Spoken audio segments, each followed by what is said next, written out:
बहुमुखी प्रतिभा के धनी और सकारात्मक दृष्टिकोण रखने वाले डॉक्टर विवेक पंडित जी ट्रेनर के रूप में लोकप्रियता हासिल कर चुके हैं।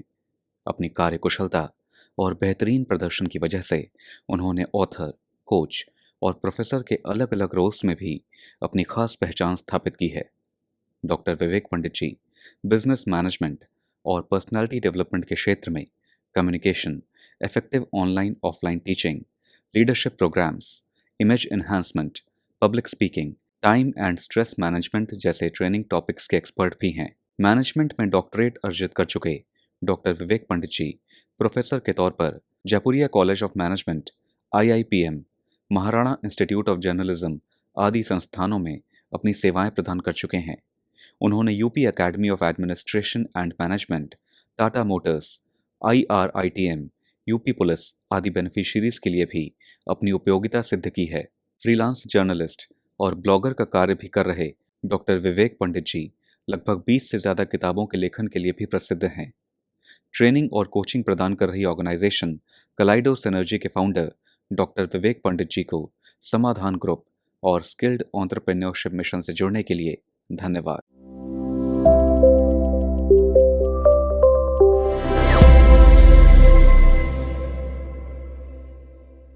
नमस्कार दोस्तों, मेरा नाम डॉक्टर विवेक पंडित है और मैं आपके सामने फिर हाजिर हूँ एक नए प्रेजेंटेशन के साथ।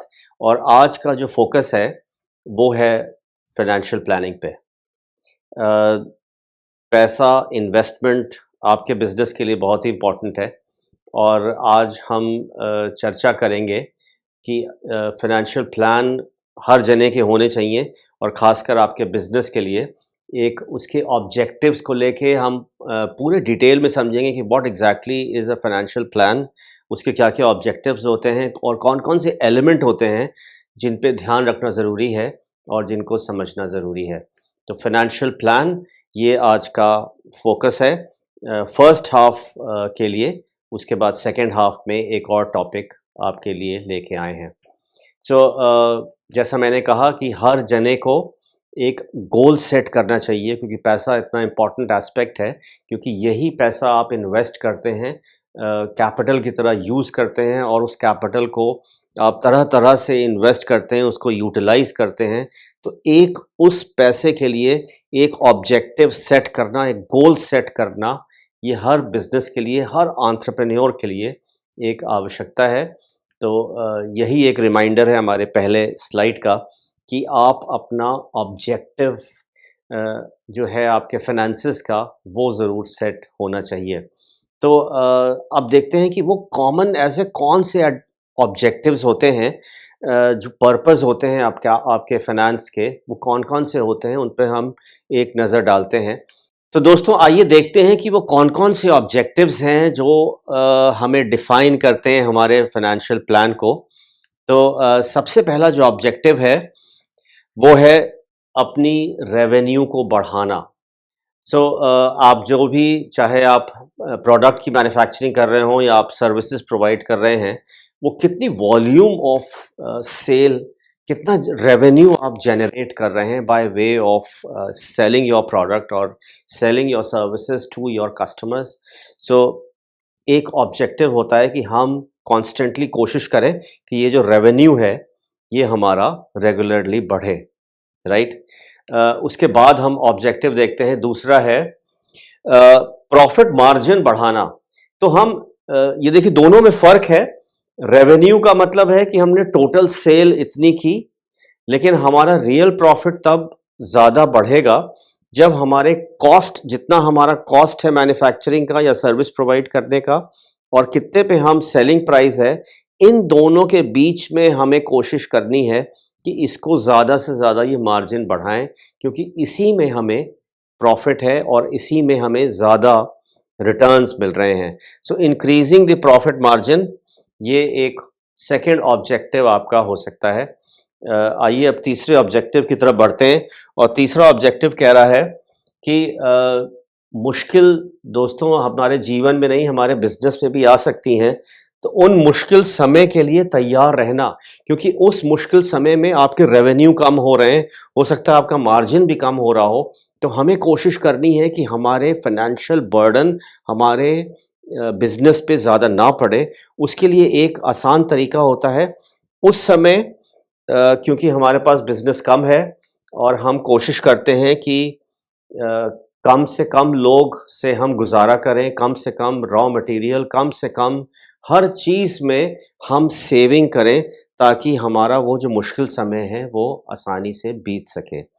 तो वो भी एक ऑब्जेक्टिव आपको ध्यान में रखना ज़रूरी है when you are planning your financial goals. आइए नेक्स्ट वो देखते हैं, दूसरा कह रहा है earning a return on investment. अब हम लोग जब भी इन्वेस्टमेंट करते हैं तो बेसिक पर्पस इज़ कि उसमें हमें रिटर्न मिले, क्योंकि हम एक पैसे को या तो बैंक में सीधे रख सकते हैं, फिक्स डिपॉज़िट कर सकते हैं, तरह-तरह से हम एक पैसे को यूटिलाइज़ कर सकते हैं। लेकिन जब हम इन्वेस्टमेंट कर रहे हैं इन आवर बिज़नेस, तो एक फाइनेंशियल ऑब्जेक्टिव रहता है कि उसका हमें रिटर्न ऑन इन्वेस्टमेंट अच्छा मिले। तो ये एक और आपका ऑब्जेक्टिव बन जाता है। तो दोस्तों ये थे सारे ऑब्जेक्टिव्स जो कि आपको भी अपने फाइनेंशियल प्लानिंग में ध्यान में रखने हैं। नेक्स्ट हम लोग फोकस करने जा रहे हैं, जो आपका जो इन्वेस्टमेंट हो रहा है कैपिटल में हो रहा है, उसका कैपिटल का स्ट्रक्चर क्या होता है, उसकी रूपरेखा कैसे बनती है। तो उस कैपिटल के स्ट्रक्चर में दोस्तों वो कंपनी की पूरी फाइनेंसिंग कर रहा है। ये समझना बहुत ही इम्पोर्टेंट है कि वो जो इन्वेस्टमेंट हो रहा है मेन, वो डिफ़ाइन कर रहा है आपके कंप्लीट बिज़नेस को, क्योंकि वही चीज़ आपके एंटायर बिज़नेस को रन करने वाला है और यही एक फ्रेमवर्क भी प्रोवाइड करता है आपके कैपिटल को। अ, इसके साथ जो उस कैपिटल का स्ट्रक्चर होएगा, वो या तो उसमें डेट होएँगे, लॉन्ग टर्म डेट होएँगे, या उसमें इक्विटी होएगी। तो डेट शॉर्ट टर्म भी हो सकते हैं, लॉन्ग टर्म भी होते हैं, और इक्विटी भी शॉर्ट टर्म और लॉन्ग टर्म दोनों हो सकती है। तो ये दोनों एस्पेक्ट बनाते हैं आपके कैपिटल के स्ट्रक्चर को। तो ये एक सबसे पहले यहाँ पे शुरुआत करते हैं, एक आपके डेट और इक्विटी के साथ। आइए दोस्तों अब आगे बढ़ते हैं और देखते हैं कि ये जो आपका डेट है और इक्विटी है, ये हमेशा वेरी करेगा कि आपको किस हिसाब का कैपिटल स्ट्रक्चर रखना है। जो आप एसेट्स में इन्वेस्टमेंट करना चाह रहे हैं, उनकी क्या एज है, वो लंबे पीरियड तक चल जाते हैं या शॉर्ट पीरियड तक चलते हैं। So depending upon the investment, आपके बिजनेस के रिलेटेड जो है, उसके बेसिस से ही आप शॉर्ट टर्म या लॉन्ग टर्म डेट की प्लानिंग करते हैं, राइट। सो ये अब आपका बिजनेस डिसाइड करेगा कि आपका किस किस्म का बिजनेस है और किस किस्म के वहाँ पे डेट होने चाहिए, चाहे वो लॉन्ग टर्म हो या शॉर्ट टर्म हो। वो डेट में आप ज़्यादा पैसे लगाएं या इक्विटी में लगाएं। सो ये सारे फैक्टर्स, ये सारे डिसीजन मेकिंग आपके फाइनेंशियल प्लान में आते हैं। उसके बाद दोस्तों, the purpose is minimise the company's cost of capital. हमेशा जब हम प्लानिंग कर रहे हैं दोस्तों, क्योंकि जहां हम इन्वेस्टमेंट कर रहे हैं तो उस पर कॉस्ट लगेगा। या तो हमारे पास सारे पैसे हों कि हम सारा इन्वेस्टमेंट खुद ही करें। अगर हम खुद भी कर रहे हैं तो उस पर अपॉर्चुनिटी कॉस्ट हम डेफिनेटली लगानी चाहिए, क्योंकि वो पैसा हम ऑल्टरनेट तरीके से भी इस्तेमाल कर सकते थे। तो वहां की अपॉर्चुनिटी जो हम खो रहे हैं, वो इस बिजनेस के लिए अपॉर्चुनिटी कॉस्ट बनेगी। तो वैसे ही जब हम लोन लेते हैं या डेट हमसे फाइनेंस किया है, तो हमें इंटरेस्ट उस पर देना है। तो that becomes the cost of the capital. तो हमें ये भी कोशिश करनी है कि हम उस कॉस्ट को कम से कम करें। ये भी आपका एक फाइनेंशियल ऑब्जेक्टिव बन जाता है और ये कैपिटल स्ट्रक्चर में आता है, क्योंकि हम अपने पूरे फ्रेमवर्क बना रहे हैं अपने बिजनेस के लिए। आइए दोस्तों अब आगे बढ़ते हैं और नेक्स्ट स्लाइड कहती है financing a project, need for finance. हर project can simply not work without the finances, and they form the spine of any organisation. और आपको फाइनेंसेस चाहिए अपने बिजनेस को स्टार्ट करने के लिए। सबसे पहले आप यू कैन नॉट स्टार्ट कोई भी बिजनेस है, आपको फर्स्ट स्टेप से लेके एंड की स्टेप तक योर कांस्टेंट इन्वेस्टमेंट आपको चाहिए। साथ साथ दोस्तों, आपको कुछ एसेट्स खरीदने पड़ेंगे, इन्वेस्टमेंट आपको करना पड़ेगा, वो लैंड पे भी हो सकता है, मशीनरी पे हो सकता है, व्हीकल्स आपके लिए हो सकती हैं। सो डिफरेंट ऑफिस आपको सेटअप करना पड़ेगा। सो नए-नए एसेट्स आपको अपने बिज़नेस के लिए चाहिए और उसके लिए आपको फाइनेंस करना पड़ता है और सो दैट इज़ व्हाई आपकी प्लानिंग, आपकी गोल सेटिंग, आपके objective they become very important. उसके बाद दोस्तों नेक्स्ट एस्पेक्ट है कि फाइनेंसेस और कहाँ-कहाँ यूज़ हो रहे हैं, तो वो आपके यूज़ हो रहे हैं आपके कैश फ्लो में।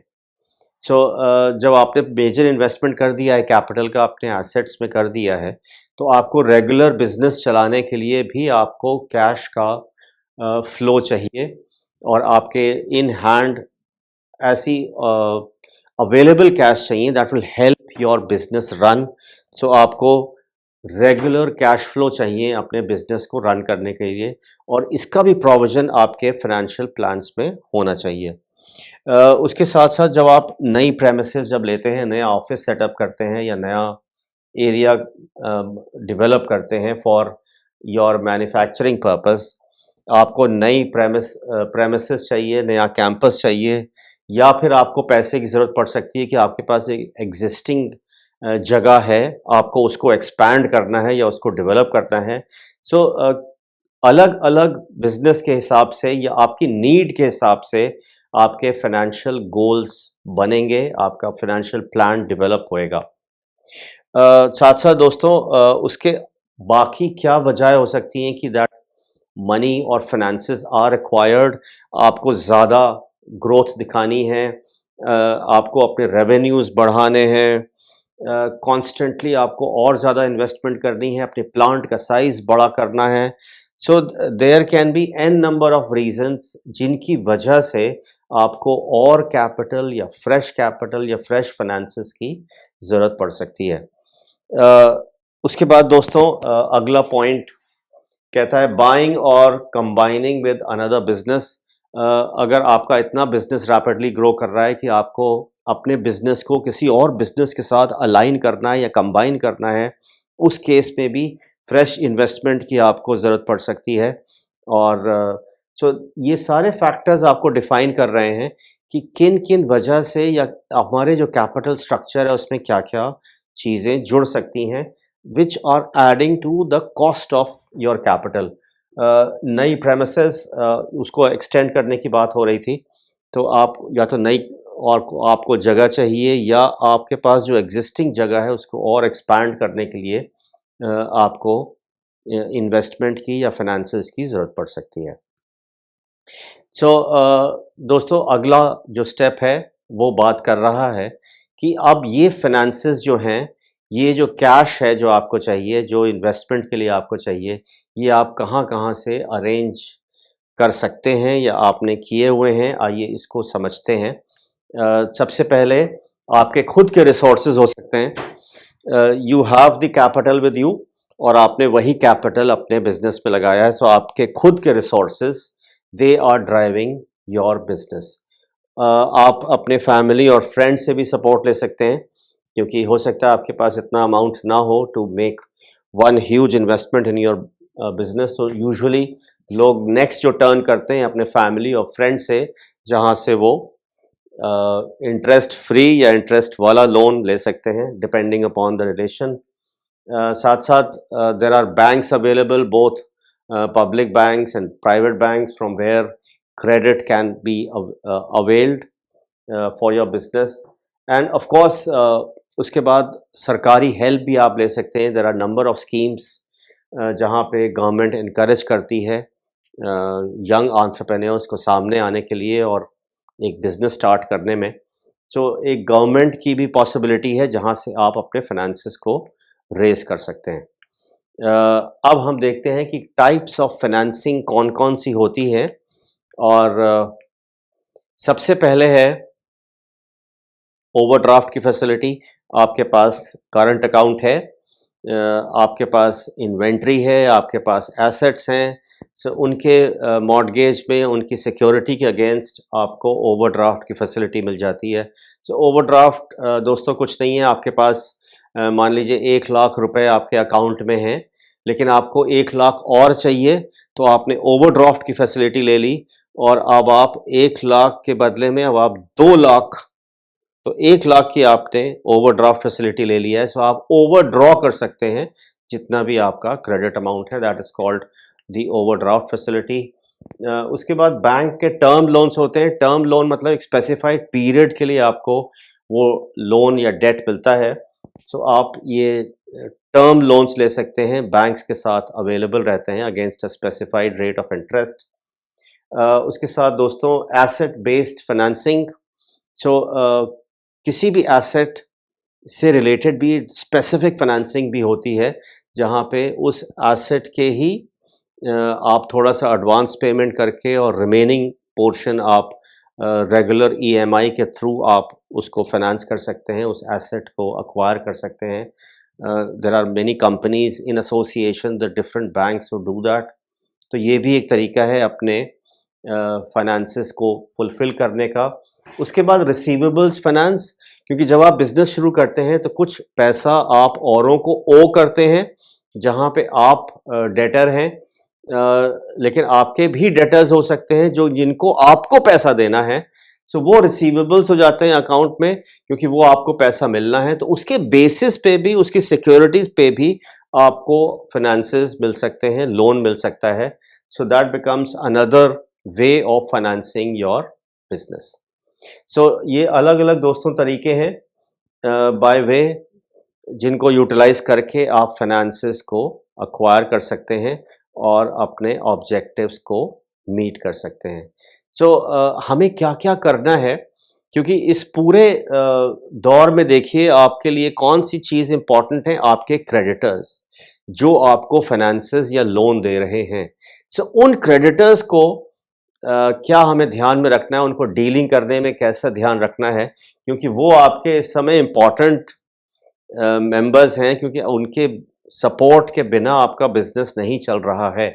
You need that support. So उनका कोऑपरेशन, उनका सपोर्ट हमारे पास कॉन्स्टेंटली बना रहे, इसके लिए हमें क्या क्या करना है, ये हम आइए इस स्लाइड में देखते हैं या इस पोर्शन में देखते हैं। तो हमें अपना मैनेजमेंट जितना हम दुरुस्त रखेंगे, जितना पुख्ता अपना मैनेजमेंट रखेंगे, उतनी ही पॉजिटिव मैसेज बाहर जाती है। आपके जो लेंडर्स हैं उनको कॉन्फिडेंस मिलता है और उनको आपके बिजनेस पे भी कॉन्फिडेंस मिलता है। तो अपने मैनेजमेंट को आपको एकदम फिट रखना है। उसके बाद स्टडी बिजनेस ग्रोथ पोटेंशियल, आपकी जो बैलेंस शीट है, आपकी जो रिपोर्ट्स, जितने भी MIS सिस्टम है, उस पे कांस्टेंट ग्रोथ अगर दिख रही है, आप फ्यूचर प्रोजेक्शन ऐसे कर रहे हैं, तो वो कांस्टेंट मैसेज जा रही है आपके लेंडर्स को, आपके क्रेडिटर्स को, कि ये बिज़नेस कॉन्स्टेंटली ग्रो कर रहा है और यहाँ पोटेंशियल है, यहाँ हमारा पैसा मरने या डूबने के कोई चांस नहीं है। तो ये एक पॉजिटिव मैसेज एक और जाती है। दोस्तों साथ साथ आपको इंश्योर करना है कि जो क्रेडिटर्स के जो आपने लोन लिए हुए हैं, उसका इंटरेस्ट आप टाइम से पेमेंट करें। Timely payment, that brings about a lot of confidence आपके क्रेडिटर्स में। सो टाइम से पेमेंट करें। Have a strong personal credit rating. So दोस्तों हम लोग की सबकी क्रेडिट रेटिंग होती है, आपके बिजनेस की भी क्रेडिट रेटिंग बनेगी। सो वो ऑनलाइन एजेंसीज होती हैं जो कि पूरी आपको रेटिंग प्रोवाइड करते हैं, और वो rating is dependent upon your financial transactions, आपकी जो फाइनेंशियल स्टैंडिंग है। तो जितनी आपकी स्ट्रॉन्ग रेटिंग होएगी, क्रेडिटर्स उतना ही कॉन्फिडेंस आप में दिखाएंगे और उतने ही ईजिली वो आपको लोन प्रोवाइड करेंगे, फाइनेंसेस प्रोवाइड करेंगे। सो अगर मैनेजमेंट स्ट्रॉन्ग है तो आपका, अगर स्टाफ भी स्ट्रॉन्ग है, आपका सपोर्ट स्टाफ भी स्ट्रॉन्ग है, they are delivering, they are performing, so वो रिलेट होता है हमेशा आपके बिजनेस के ग्रोथ पे, आपके बिजनेस की एफिशिएंसी पे। तो ये हार्ड वर्किंग स्टाफ जो है वो आपके बिजनेस को और बेहतर और सुदृढ़ बनाता है, ताकि क्रेडिटर्स लोग ईज़िली आप पे विश्वास करें, इसलिए आपको सपोर्ट करें। साथ-साथ दोस्तों, अपने जो लोन के भी जो पेमेंट्स हैं, वो तो इंटरेस्ट का पेमेंट आपको टाइम पे देना है, पर उसके और भी अगर आपको बैलेंस अमाउंट जब आप दे रहे हैं, रिटर्न कर रहे हैं, तो उसको भी टाइम से रिटर्न करते जाइए। आपकी डेट की क्लीनिंग अप होते रहना चाहिए, रेगुलरली होते रहना चाहिए। सो वो भी मैसेज जाता है आपके क्रेडिटर्स को कि ये पार्टी, ये बिज़नेस बढ़िया चल रहा है, ग्रोथ ओरिएंटेड है और अपनी रिस्पॉन्सिबिलिटी और अपना मैनेजमेंट बहुत ही इन्होंने पुख्ता किया हुआ है, बहुत बढ़िया किया हुआ है। Show reliable projected with flow, offer collateral.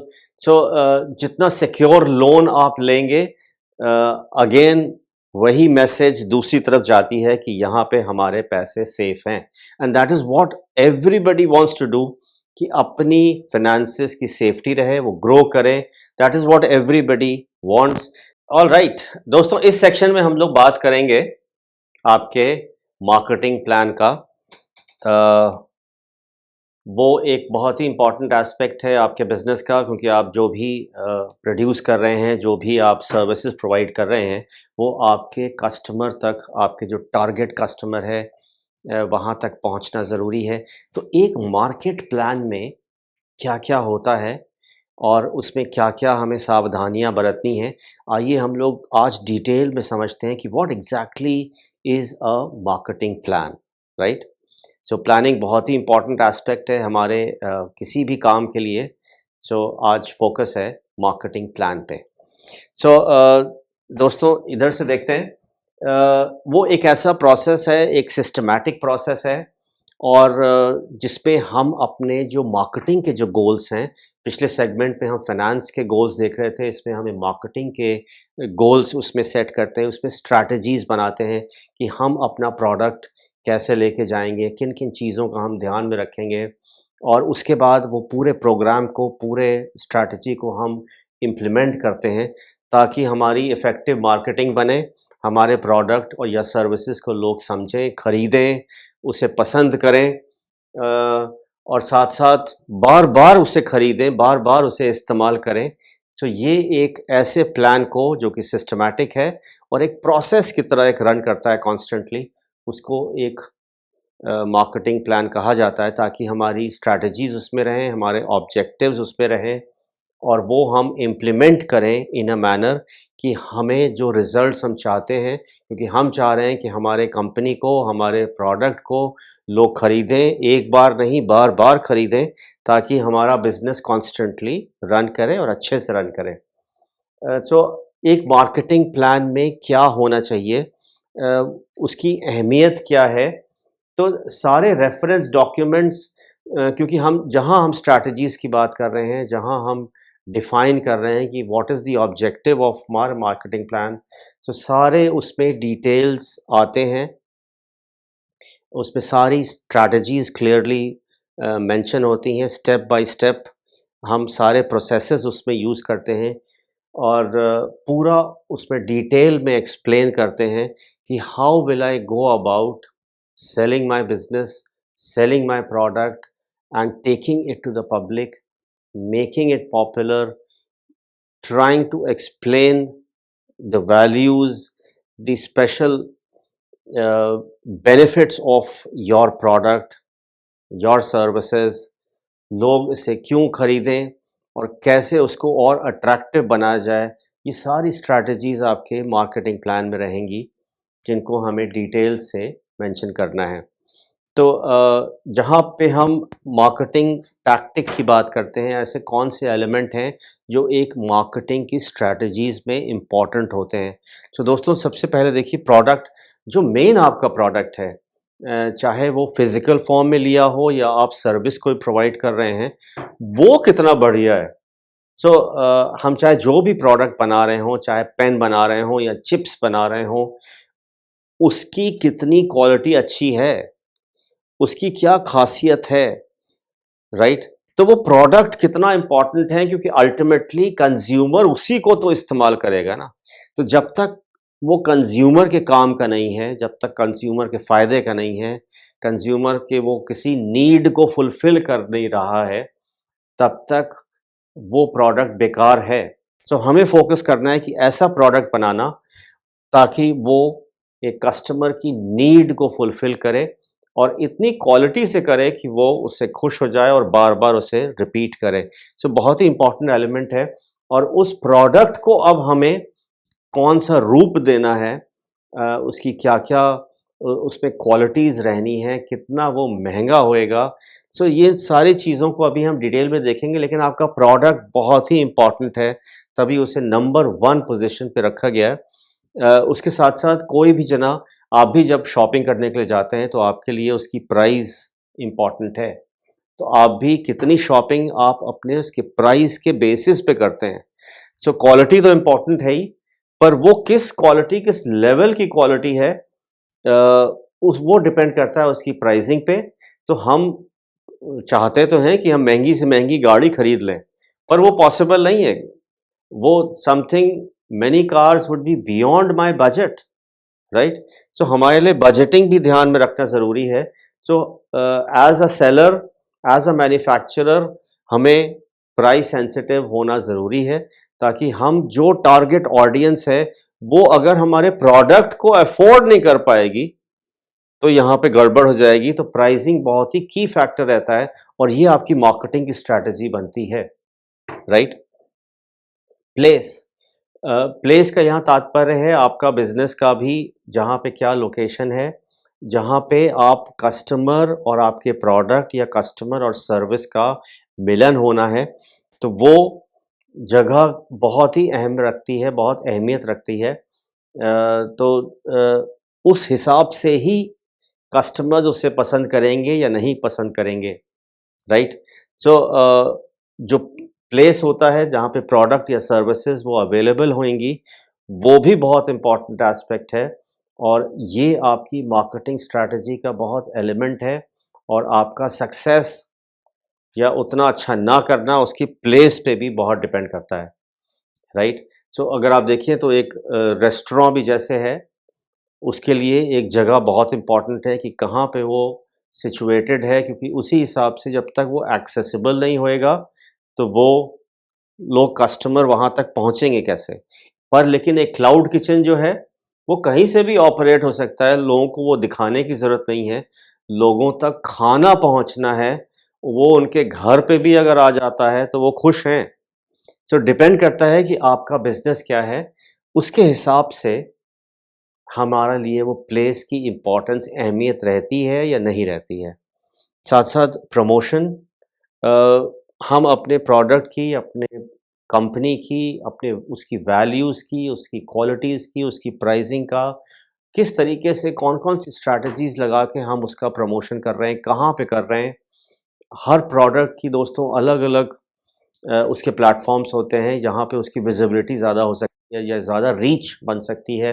तो ये हमें भी डिसाइड करना है कि हम अपने प्रोडक्ट को अपने टारगेट ऑडियंस तक किस मीडियम को यूटिलाइज़ करेंगे प्रमोशन का, उसके बेसिस पे ही हम आगे बढ़ेंगे और अपनी पूरी स्ट्रैटेजीज़ बनाएँगे। राइट दोस्तों? सो इम्पॉर्टेंट एस्पेक्ट है आपका मार्केटिंग का, क्योंकि आपने प्रोडक्ट अच्छा बना लिया है, लेकिन वो अगर आपके डिज़ायर्ड कस्टमर्स तक सही समय पे नहीं पहुँचेगा, सही दाम में नहीं पहुँचेगा, सही पैकेजिंग के साथ नहीं पहुँचेगा, सही क्वालिटी का नहीं पहुँचेगा, तो आपकी सारी मेहनत बेकार हो जाएगी और इन्वेस्टमेंट बेकार हो जाएगी, राइट? सो एक मार्केटिंग प्लान में और क्या-क्या शामिल होना चाहिए, ये अब इसमें देखते हैं। तो ओवरऑल बिज़नेस मॉडल आपका कौन-सा मॉडल है? सो अगर आप सपोज़िंग ये रिमोट का ये बना रहे हैं, सो ऑब्वियसली ये रिमोट, ऐसे जितने भी डिवाइसेज़ हैं, जो मेरे पीछे चल रहा है पूरा ये डिजिटल स्क्रीन है, ऐसे तरह-तरह हर डिवाइस के अलग-अलग रिमोट्स होते हैं। सो उसमें सेल्स की रिक्वायरमेंट होती है। सो ये चीज़ें कैसे प्रोक्योर हो रही हैं, किस तरीके से ये हमारे कस्टमर्स तक जाएगा, हम डायरेक्ट मार्केटिंग करेंगे या रिटेल शोरूम्स के थ्रू करेंगे, होलसेलर्स के थ्रू करेंगे, हमें वो चेन भी डिसाइड करनी है। सो आपके बिज़नेस का मॉडल क्या है, उसकी कोर वैल्यूज़ कैसी हैं, आपको कैसे अपने प्रोडक्ट को अपने कस्टमर तक ले जाना है, कितना रेवेन्यू आपको जनरेट करना है, कितना मार्जिन आपको इसमें मेंटेन करना है, ये सारे फैक्टर्स डिटरमिन कर रहे हैं जो हमारा ओवरऑल बिजनेस का मॉडल बना के दे रहे हैं। तो वो एक आपके मार्केटिंग के प्लान में पहले नंबर 1 पे होना चाहिए कि हमारा ये बिजनेस मॉडल कौन सा है, क्योंकि उसके बेसिस पे ही आप सारी और मार्केटिंग प्लान करेंगे। नेक्स्ट, आपको तरह-तरह की स्ट्रैटेजीज़ अपनी बनानी पड़ती हैं। दोस्तों, अगर आपको हम एक एग्ज़ाम्पल दें, काफ़ी समय पहले वैक्यूम क्लीनर मार्केट में आए थे, जब सबसे पहले नए इंट्रोड्यूस हुए थे। तो जिस कंपनी ने उसको इंट्रोड्यूस किया था, उन्होंने ये देखा कि सबसे पहले हम इसको इंडिया में ला रहे हैं, तो उन्होंने किसी शोरूम में ऐसे नहीं रखे। उन्होंने डायरेक्ट मार्केटिंग का अपनी स्ट्रैटेजी बनाई और उन्होंने हायर किए स्मार्ट सेल्समैन और सबको एक-एक वैक्यूम क्लीनर प्रोवाइड किया और उनसे कहा, अब आप विज़िट करना शुरू करिए अलग-अलग हाउसहोल्ड्स में, अलग-अलग बिज़नेस एस्टेब्लिशमेंट में, और वहाँ पे उनको दिखाइए कि इसकी क्या यूटिलिटी है आपके जीवन में और कैसे आपके ये मुसीबतों को कम कर सकता है। So that was a definite strategy which was adopted by that company कि हम डायरेक्टली अपने कस्टमर्स को अप्रोच करेंगे और हम मिडल के जितने भी लोग हैं उन सबको हटा देंगे, तो उनकी कॉस्ट भी इन्होंने अपनी कंट्रोल की। ऑफ कोर्स उनको एक आर्मी ऑफ सेल्स पर्सन्स रखने पड़े to take the message directly to the customer. So अब आपको देखना है कि आपका क्या बिजनेस मॉडल है, उसी के बेसिस पे आपकी स्ट्रैटेजीज बनेंगी। आपके कंपनी का और आपके प्रोडक्ट का क्या ऑब्जेक्टिव है, क्या मिशन है, आपके फाइनेंशियल और मार्केटिंग ऑब्जेक्टिव्स क्या हैं, आपके जो रिसोर्सेज हैं उसकी क्या अवेलेबिलिटी है, कितनी जल्दी आप मैन्युफैक्चरिंग का वो प्रोडक्शन आप कंप्लीट करते हैं, उसका साइकिल आपका कितना फास्ट है, क्योंकि उस हिसाब से भी आप अपनी मार्केटिंग में ज़ोर लगाएंगे, राइट। आपने डिमांड क्रिएट कर दी लेकिन आपकी सप्लाई अगर कमज़ोर हो गई है तो आपका प्लान फेल करने लगेगा। कैश फ्लो एनालिसिस कैसी है, आपको कॉन्स्टेंटली उसमें मनी चाहिए क्योंकि फाइनेंसिस के बेसिस पे ही आपकी कंप्लीट साइकिल रन करती है। कंपैरेटिव एनालिसिस, और कौन से कंपैरेटर्स हैं मार्केट में जो कि सिमिलर प्रोडक्ट या सर्विस प्रोवाइड कर रहे हैं, क्योंकि वो आपको अगेन हेल्प करेगा कि हम कितने मार्केट में कितना शेयर हम अपना बना सकते हैं, हम कितनी मैन्युफैक्चरिंग करें, कहाँ पे अपना प्राइस रखें, ये सारे फैक्टर्स डिटरमिन कर रहे हैं। दोस्तों, और इसमें देखते हैं कि availability of products and services. So आप अगर अच्छा प्रोडक्ट बना रहे हैं लेकिन समय पे सही जगह पे अगर नहीं मिल पा रहा है, सही दाम पे अगर नहीं मिल पा रहा है, तो सारी स्ट्रैटेजी, सारी प्लानिंग बेकार हो जाती हैं। तो दोस्तों, आपके कस्टमर की सेटिस्फैक्शन डिपेंड करती है कि आपकी किस क्वालिटी का प्रोडक्ट है, सही समय पे उनको अगर मिलता है, सही दाम पे मिलता है, सही पैकेजिंग के साथ मिलता है, उनकी प्रॉब्लम, उनकी नीड सॉल्व कर रहा है, so that makes the customer happy. Ultimately we all know customer is the king. So हमारी जितने भी एक्शंस हैं, स्ट्रैटेजीज़ हैं, they are all focused towards providing complete satisfaction to the customer, right. आइए इसमें और देखते हैं कि इसमें और क्या-क्या इंक्लूड होना चाहिए आपके मार्केटिंग प्लान में। सो जितनी आप रिसर्च करेंगे दोस्तों, you need to understand the market. कैसे कस्टमर हैं, उनकी क्या एग्जैक्टली रिक्वायरमेंट है, कब-कब उनको ज़रूरत पड़ती है, कितने उनके हर फैमिली में कितने लोग हैं, डायरेक्ट कंज्यूमर्स कौन से हैं आपके प्रोडक्ट के। सो जितनी आप रिसर्च करेंगे उतना ही बेहतर आपका मार्केटिंग प्लान होएगा। उनको डिस्काउंट चाहिए कि नहीं, वो प्रीमियम अच्छी क्वालिटी का महंगा प्रोडक्ट खरीदने के लिए तैयार हैं कि नहीं, या महंगी सर्विस लेने को तैयार हैं कि नहीं। तो जितनी ये रिसर्च करेंगे, आपका प्लान और डेफिनेट बनेगा और वो ज़्यादा बेहतर बनेगा। आपको सेगमेंटेशन, मतलब आपको तय करना पड़ेगा कि ये वाला जो प्रोडक्ट है किन-किन लोगों के लिए है, क्योंकि आप एक एक प्रोडक्ट अलग-अलग सेगमेंट्स को जा भी सकता है, पर आप उसमें थोड़ी-सी वैरायटी करके आप अलग-अलग सेगमेंट्स को भी कैटर कर सकते हैं। उसके कई तरीके अगर आपने नोटिस किए हों तो एक प्रोडक्ट जैसे है, जैसे शैम्पू है मान लीजिए, सो एक शैम्पू उसकी अगर बड़ी साइज़ की बॉटल आती है, सपोज़िंग हम इमेजिन कर लेते हैं उसकी ₹500 की अगर बोतल है, तो हमने अब एक स्पेसिफ़िक जो सेगमेंट होगा, वही ₹500 की पूरी बोतल खरीद लेगा शैम्पू की। पर ऐसा भी हो सकता है कुछ जो 500 नहीं अफ़ोर्ड करना चाहते हैं या नहीं कर सकते हैं, लेकिन आपका शैम्पू इस्तेमाल करना चाहते हैं। तो आपने अगर उसके लिए सैशे पैक बनाए हुए हैं, वो ₹5 का एक सैशे पैक आ जाता है। तो यहाँ पे कस्टमर आपका ₹5 खर्च करने में इतना नहीं सोच रहा है या ₹10 में खर्च करने में इतना नहीं सोच रहा है, लेकिन ₹500 नहीं कर पा रहा है। तो देखिए 2 सेगमेंट को आपने टच किया है यहाँ सेम प्रोडक्ट के साथ, पर यहाँ थोड़ी स्ट्रैटेजी आपने चेंज की है कि यहाँ बॉटल को ना देके आपने सैशे पैक्स रखे हैं। सो हमें तरह-तरह के सेगमेंट डिफाइन करने पड़ेंगे कि हमारा प्रोडक्ट किन-किन सेगमेंट्स को किस रूप में कैटर कर रहा है। तो सेगमेंटेशन बहुत इम्पोर्टेंट एस्पेक्ट है और सेगमेंट हम लोग तरह-तरह से भी बना सकते हैं। हम डेमोग्राफिक का मतलब है क्योंकि हमारे कस्टमर बच्चे भी हो सकते हैं, बड़े भी हो सकते हैं, तो उनकी एज के हिसाब से, उनके टेस्ट के हिसाब से वो ज्योग्राफिकल उनकी जो अवेलेबिलिटी है, कहाँ पे रहते हैं वो, उसके बेसिस पे, उनके बिहेवियर के बेसिस पे आप अपने स्ट्रैटेजीज़ बना सकती हैं। साइकोग्राफिक उनका लाइफ़स्टाइल, उनकी पर्सनैलिटी कैसी है, आप देखिए कितने मोटरसाइकिल के एड्स होते हैं, वो कॉन्स्टेंटली ऐसी मैसेज देते हैं कि इस मोटरसाइकिल को चलाने से you will feel like a king या एकदम शेर का उसमें आपको लुक आ रहा है। सो वो फ़ील प्रोवाइड कर रहे हैं, वो वहाँ पे साइकोलॉजी यूज़ कर रहे हैं in order to impress the customer. वो चाह रहे हैं कि जो प्रोडक्ट की जो वैल्यू है, वो आपके पर्सनैलिटी से एकदम मैच कराने की कोशिश कर रहे हैं।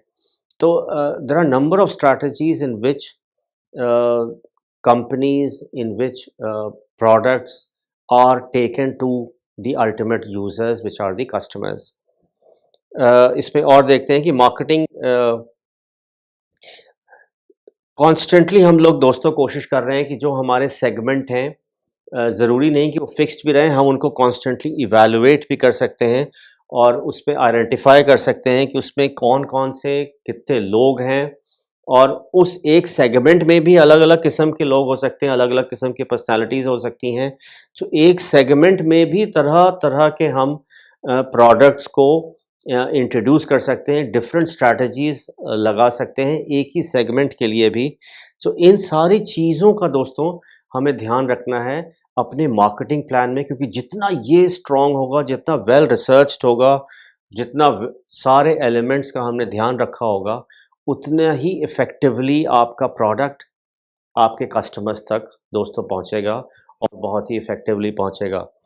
साथ-साथ इसमें अब हम देखते हैं कि मार्केटिंग स्ट्रैटेजीज़ हम अगेन जैसे मैंने पहले कहा कि मिक्स ऑफ स्ट्रैटेजीज़ भी हो सकती हैं, ज़रूरी नहीं कि हमारी एक ही स्ट्रैटेजी हो। हम नंबर ऑफ स्ट्रैटेजीज़ को मिक्स करके भी अपना प्रोडक्ट और सर्विस अपने कस्टमर्स तक पहुंचा सकते हैं। Depending upon the product, depending upon the need, एक कंपनी हमेशा कोशिश करती है कि अपने प्रोडक्ट को मिक्स करना। जैसे ब्रिटानिया जैसी कंपनी है, वो बिस्किट बना रही हैं, लेकिन तरह-तरह के बिस्किट्स वो बना रही हैं क्योंकि वो अलग-अलग सेगमेंट्स के लोगों को वो अट्रैक्ट कर रही है। एक सेगमेंट में भी वो देख रही है कि वहाँ पे बच्चे भी हैं, बड़े भी हैं, कौन-सा फ्लेवर, कौन-सा टेस्ट किसके लिए अच्छा रहेगा, कैसी पैकिंग दी जाए, प्राइस का भी फैक्टर ध्यान में रखते हुए। तो यहाँ पे प्रोडक्ट मिक्स भी हो रहा है, उसकी स्ट्रैटेजी का भी मिक्स हो रहा है। So there are number of things which must be taken care of when you are defining your marketing plan। So आपको भी ध्यान में रखना है कि हमारे कॉस्ट ऑफ प्रोडक्ट कितना है, उसी के बेसिस पे आप उसमें अपना मार्जिन रखेंगे और वो प्रोडक्ट को एक डेफिनेट सेल प्राइस देंगे। सो ये सारे फैक्टर्स डिपेंड कर रहे हैं आपके डिटरमिन कर रहे हैं आपके मार्केटिंग प्लान को। आपके प्रोडक्ट की कितनी डिमांड है, उसकी अवेलेबिलिटी ऑफ रॉ मटेरियल कैसी है, रेगुलरली आपका जो प्रोडक्शन साइकिल है वो कितना समय लेता है पूरा होने में। सो जब हम सेगमेंट की मिक्सिंग कर रहे हैं, मार्केटिंग की हम मिक्सिंग कर रहे हैं, प्रोडक्ट की हम मिक्सिंग कर रहे हैं, प्राइस की हम वैरायटी ऑफ प्राइस ऑप्शंस दे रहे हैं, तो साथ ही साथ हम प्लेस की भी मिक्स स्ट्रैटेजी लगा सकते हैं, क्योंकि हम अपने प्रोडक्ट और सर्विस को अलग-अलग जगह में अपने कस्टमर को अलग-अलग एक्सपीरियंस प्रोवाइड कर सकते हैं। सो तभी देखिए एक टूथपेस्ट जो है वो हो सकता है आपको पान की दुकान पे भी मिल जाए या एक बड़े शोरूम में भी मिल जाए, एक बड़ी ग्रोसरी वाली शॉप में भी मिल जाए, मॉल में भी मिल जाए। सो अगेन अब ये आपको डिसाइड करना है कि आपके कस्टमर्स कहाँ कहाँ पे हैं, किस सेगमेंट को आपको टारगेट करना है, आपके कौन से कस्टमर्स हैं, उनकी पेइंग कैपेसिटी कैसी है, उनको प्रोडक्ट कैसे पसंद है, किस पैकेजिंग में, कितने दाम में।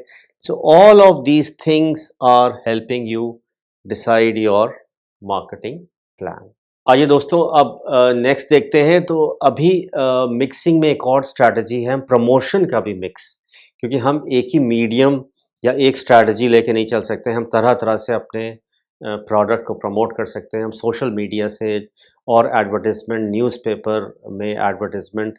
सो अगेन ये आपको डिसाइड करना है कि हम किन-किन तरीकों से अपने मैसेज लेके अपने कस्टमर्स तक जाएँगे। तो ये सारी डिटेलिंग जितनी आप अपने मार्केटिंग प्लान में कर लेंगे, उतना कन्वीनिएंट हो जाएगा for you to take the entire thing forward.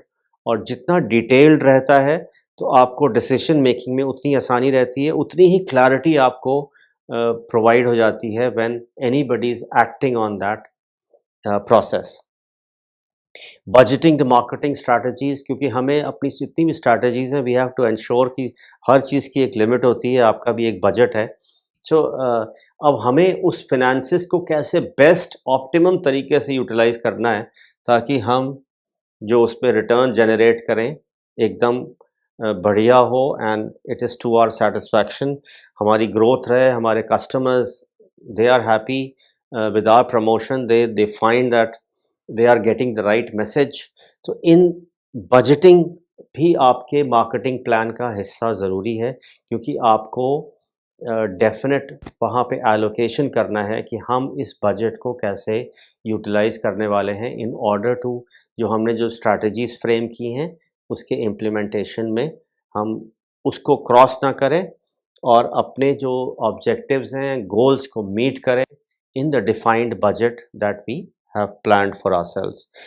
उसके बाद दोस्तों वंस हमने सारे प्रोसेसेस को प्लान कर लिया है, डिटेलिंग हो गई है सारी, उसका इम्प्लीमेंटेशन ज़रूरी है। और जहाँ हम इम्प्लीमेंटेशन करते हैं तो रेगुलर मॉनिटरिंग और कंट्रोल भी ज़रूरी है, क्योंकि मान लीजिए अगर कोई कमी रह गई है तो हम उसे रेक्टिफ़ाई करें, हम उसे चेंज करें, और उसमें अगर कोई कमी है, कुछ एडिशन या कुछ चेंज करना है तो वो हम कर सकें। तो ये एक डायनेमिक मार्केटिंग प्लान की निशानी होती है, जबकि हम अपने प्रीवियस डिसीजन में अगर उसमें कोई कमी है या कुछ नई चीज़, नया फैक्टर उसमें ऐड करना है, so we are constantly revising our marketing strategy if need be. तो वो डायनेमिक एक प्लान हो जाता है, जहाँ पे एक हम स्ट्रिक्ट फॉर्मेट में नहीं चल रहे हैं, बल्कि नीड के हिसाब से हम उसमें चेंजेस भी लाते जा रहे हैं। तो दोस्तों ये सारी एस्पेक्ट थे जो कि आपका डिफ़ाइन कर रहे हैं आपकी मार्केटिंग प्लान को। थोड़े से और टिप्स आपको दिए जा रहे हैं यहाँ पे। जो मार्केटिंग प्लान की जो राइटिंग आप करेंगे, जो उसकी जो प्रोसेसेस को आप डिटेलिंग करेंगे, जो प्लान बनाएँगे, आपको हमेशा ध्यान रखना है कि जो आप गोल्स एकदम क्लियर गोल्स, आपको इतना रेवेन्यू चाहिए, इतनी आपको सेल करनी है, क्लियर गोल्स जितने आप सेट करेंगे, लेकिन वो साथ-साथ रियलिस्टिक भी होने चाहिए। इत इत ऐसे गोल्स बनाइए जो अचीवेबल हों, उनको मेज़र भी किया जा सके, क्योंकि हमें जितना आप मेज़र कर लेंगे, उतनी आसानी आपको मॉनिटरिंग और कंट्रोल में रहेगी। सो मेज़रेबल टारगेट्स होने चाहिए। हमेशा डेडलाइन रखिए कि कितने पीरियड के लिए आपने ये गोल बनाया है, इस मार्केटिंग प्लान की स्ट्रैटेजी आपने बढ़ाई है, या कितने समय में इसको पूरा हो जाना चाहिए। So always set deadlines for meeting the targets, और बजट ज़रूर रखना है, क्योंकि हमें कॉस्ट का फैक्टर ज़रूर देखना है क्योंकि अल्टीमेटली वो भी आपके जो मार्जिन है, प्रॉफिट मार्जिन को उसको भी रिड्यूस कर रहा है। तो जितना एक्सपेंसिव आपकी मार्केटिंग स्ट्रैटेजी होगी, आपका वहाँ पे मार्जिन कम होता चला जाएगा। सो आपको बजट के अंदर रहना है और इकोनॉमिकल रखना है, और साथ-साथ जितनी भी हम प्लानिंग करते हैं, अलग-अलग लोगों का इन्वॉल्वमेंट होता है, अलग-अलग डिपार्टमेंट्स का इन्वॉल्वमेंट होता है, तो अकाउंटेबिलिटी फैक्टर ज़रूर होना चाहिए, क्योंकि हमेशा कोई हाथ ना खड़े कर दे कि ये मेरी ज़िम्मेदारी नहीं थी। सो आपको क्लियरली एलोकेट करना होता है कि ये किस डिपार्टमेंट की, किस इंडिविजुअल की क्या-क्या रिस्पॉन्सिबिलिटी है। अगर उसमें कोई शॉर्टेज आ गई है, कोई भी कमी है, देन यू नो कि वो कहाँ पे ये कमी रह गई है और उसको कैसे दूर किया जाए। सो दोस्तों, ये सारे टिप्स थे जो कि आपको ध्यान में रखने अपनी मार्केटिंग स्ट्रैटेजी बनाने से पहले और बनाते समय।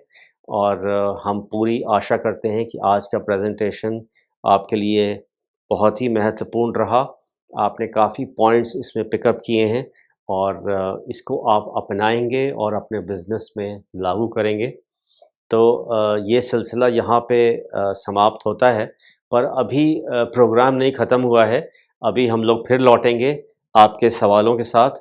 सो अपने सवाल रेडी रखिए और हम जल्द मिलते हैं ऑन दी अदर साइड। तब तक कुछ इम्पोर्टेंट मैसेजेस और एक बिज़नेस आइडिया के साथ आप हमारे साथ बने रहिए। आपसे जल्द मिलते हैं। नमस्कार।